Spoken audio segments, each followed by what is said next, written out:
बिस्मिल्लाहिर्रहमानिर्रहीम। शुरू अल्लाह के नाम से जो बड़ा मेहरबान नहायत रहम करने वाला है। अस्सलामुअलैकुम मुअज़्ज़ज़ सामईन व नाज़रीन, आप सबको हमारे चैनल मलिक काफ़िला ऑफ इस्लाम में खुशामदीद। आज की वीडियो में एक ऐसा वाक़या बयान किया जा रहा है जिसको सुनने के बाद आपका ईमान ताज़ा हो जाएगा। ये वाक़या है एक वली अल्लाह का, एक गरीब बाप का, उसकी 6 बेटियों का और एक जालिम यहूदी का।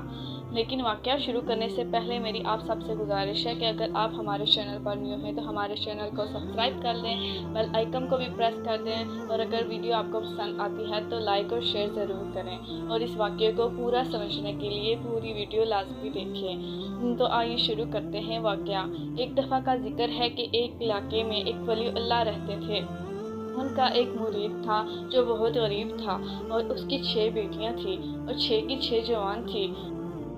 वो पीर साहब की बारगाह में हाजिर होता और उनसे गुजारिश करता कि पीर साहब मेरे लिए दुआ करें, मैंने बेटियों की शादी करनी है और दुआ करें कि अल्लाह ताला उनके लिए शादी के लिए पैसों का बंदोबस्त फरमा दे।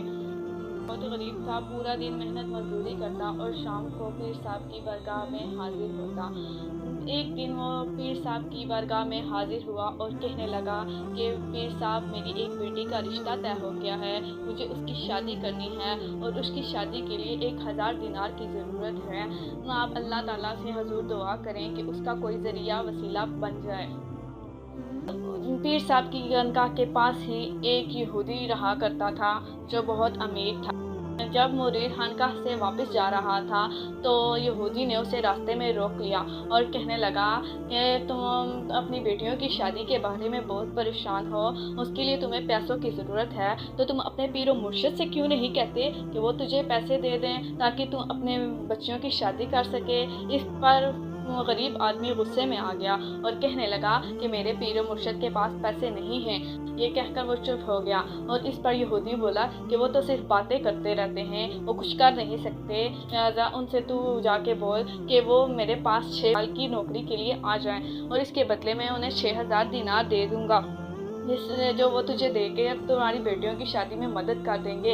इस पर यहूदी हंसने लगा और मुरीद जो है वो गुस्सा हो गया और कहने लगा कि तुझे जैसे हज़ारों मेरे पीर व मुर्शिद के नौकर हैं और तू बकवास करता है कि वो तेरे पास आके नौकरी करें। और ये कहकर वो मुरीद वहाँ से चला गया।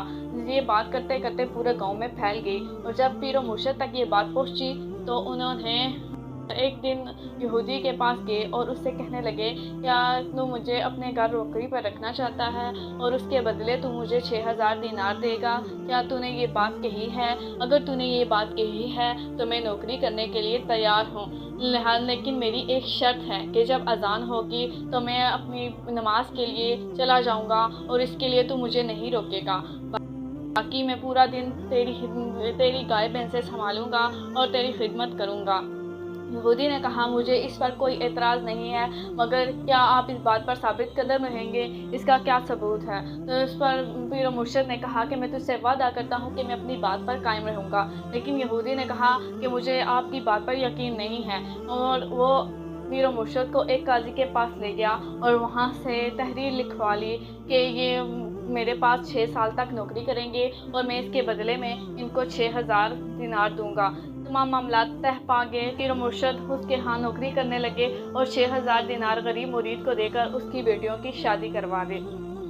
जब ये बात वहाँ के हाकिम के पास पहुँची जो पीर व मुर्शिद से बहुत अकीदत रखता था, वली अल्लाह से अकीदत रखता था, उसे ये बात वली अल्लाह की बहुत पसंद आई और उसने इनाम के तौर पर 6000 की जगह 12000 दिनार देकर अपने सिपाही को भेजा कि जाओ पीर व मुर्शिद को दे आओ और उनसे बोलो कि 6000 दिनार यहूदी को अदा करके उसकी गुलामी से निजात हासिल कर लें और बाकी 6000 दिनार वो अपने पास इनाम के तौर पर रख लें। पीर व मुर्शिद ने वो 12000 दिनार गरीबों मस्किनों में बांट दिए और यहूदी को जब इस बात का इल्म हुआ कि पीर व मुर्शिद को बादशाह ने 12000 दिनार भेजे हैं तो वो सोचने लगा कि अब ये मुझे 6000 दिनार अदा करके मेरी ग़ुलामी से निजात हासिल कर लेंगे।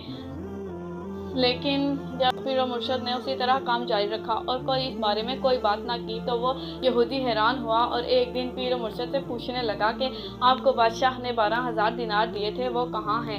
اس کے میں جواب میں پیر و مرشد نے کہا کہ وہ تو میں نے غریبوں مسکینوں میں بانٹ دیے ہیں۔ یہودی نے کہا یہ کیا؟ میں تو سوچ رہا تھا کہ آپ مجھے 6000 دینار دے کر میری غلامی سے نجات حاصل کر لیں گے۔ اس پر پیر مرشد نے کہا تجھے کیا پتا مجھے اس کام میں کتنی خوشی ملتی ہے کہ میری وجہ سے کسی کی بیٹیوں کی شادی ہو گئی ہے اور میں ان کے کسی کام آ سکا ہوں۔ مجھے تو اس کام میں راحت ملتی ہے، میں یہ کام چھوڑنا نہیں چاہتا۔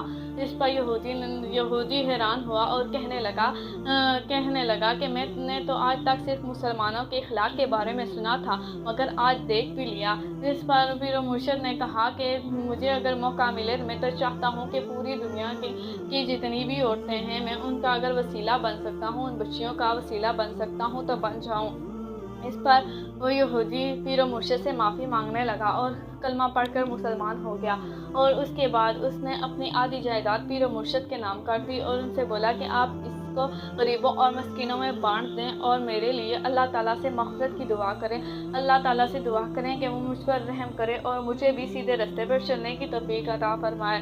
لہٰذا ہمیں اس واقعے سے سبق حاصل کرنا چاہیے کہ اللہ تعالیٰ ہمیں بھی نیک کام کرنے کی توفیق عطا فرمائے، اور جہاں بھی ہمیں موقع ملے دوسرے لوگوں کی مدد کرنی چاہیے، چاہے وہ مالی مدد ہو یا جسمانی مدد ہو۔